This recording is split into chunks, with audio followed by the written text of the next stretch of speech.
সিরাজগঞ্জের হাটিকুমরুল কেন এত গুরুত্বপূর্ণ?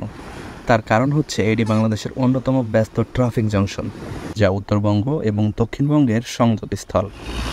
সিরাজগঞ্জ এলাকায় যমুনা সেতু থেকে শুরু করে বিশাল এলাকা জুড়ে প্রায় বহু বছর ধরেই কর্মযজ্ঞ চলে আসছিল। এই রাস্তায় উত্তরবঙ্গের মানুষের কতটা ভোগান্তি হতো সেটা উত্তরবঙ্গের মানুষেরাই ভালো করে জানে। তো হ্যালো বন্ধুরা, আসসালামু আলাইকুম, কেমন আছেন সবাই? এই ঈদে বাইক নিয়ে রওনা দিয়েছি এই রাস্তা ধরে চাঁপাইনবাবগঞ্জের উদ্দেশ্যে।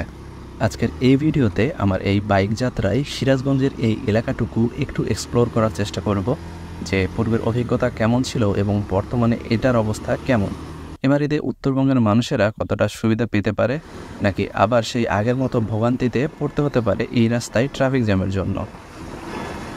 এই রাস্তায় এবার যাওয়ার সময় একটা জিনিসই খুব চোখে পড়ল, সেটা হচ্ছে এই এলাকার রাস্তার কাজগুলো খুব ভালোই এগিয়েছে।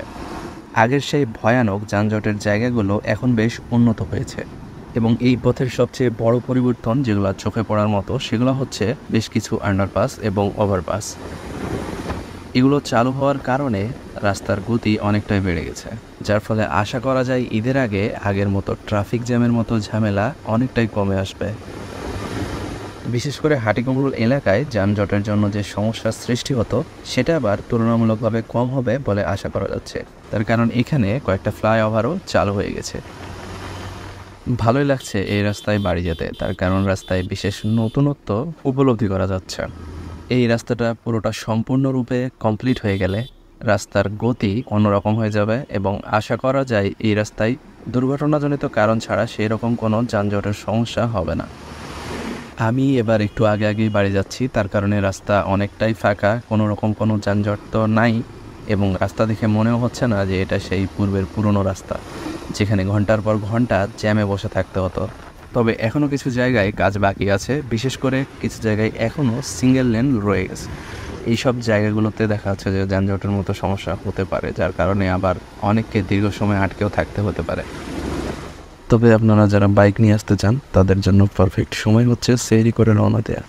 সেহরি করে নামাজ পড়ে রওনা দিলে আশা করি সকাল সকাল কোনো রকম ঝামেলা ছাড়াই বাড়িতে পৌঁছে যেতে পারবেন। তবে নিঃসন্দেহে এই উন্নয়ন কাজ পুরোপুরি শেষ হলে ঢাকা, রাজশাহী এবং উত্তরবঙ্গ পুরো রুটটাই হবে অনেকটাই আরামদায়ক, এবং রাস্তার গতি অনেকটাই বেড়ে যাবে। আপনারা যদি এই রাস্তায় ভ্রমণ করে থাকেন তাহলে অবশ্যই বর্তমান অভিজ্ঞতা কমেন্ট করতে ভুলবেন না, এবং ভিডিওটি ভালো লাগলে লাইক, কমেন্ট এবং শেয়ার, সাবস্ক্রাইব করে দেবেন। অগ্রিম ঈদ মোবারক, ধন্যবাদ সবাইকে।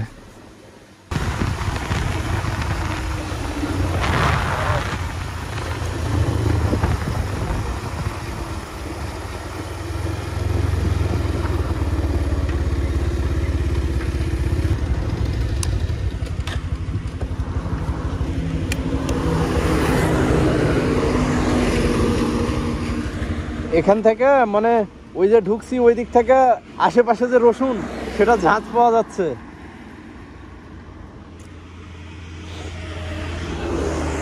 এই এলাকা পুরা রসুন দিয়া ভরা। আগে কিন্তু তরমুজও হয়তো এদিক। তরমুজ কই?